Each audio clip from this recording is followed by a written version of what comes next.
Mkhize says the move to level 2 during Easter will prevent super spreader events, Professor Mlisana to take on the role of co-chair of the MAC, and all of SA is set to be vaccinated by next February.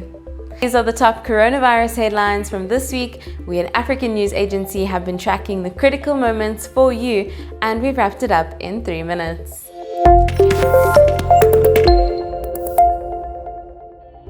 Health Minister Zweli Mkhize said he received experts' advice that government should upgrade the country to level 2 with an anticipation of the third wave, which is set to hit the country next month. The Ministerial Advisory Committee on COVID-19 has recommended that government impose tighter lockdown restrictions for the upcoming long Easter weekend. According to chairperson of the MAC, Professor Barry Shube, the tighter restrictions would be temporary and should be quickly lifted after Easter.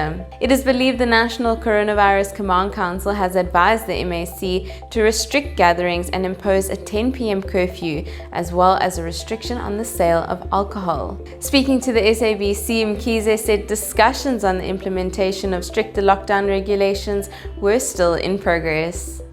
Professor Koleka Mlisana will take on the role of co-chair of the COVID-19 Ministerial Advisory Committee from epidemiologist Professor Salim Abdul Karim. On Thursday, Karim announced he will be stepping down from his role and will be returning to his academic commitments after his one-year term as the co-chair of the COVID-19 MAC. The National Department of Health confirmed the news and said Mkhize has every confidence in Mlisana. Mlisana assumes the role with the incumbent co-chair Professor Marion Jacobs. The MAC will take on a recomposition of experts, and the full names of the committee will be announced once the appointment processes have been concluded.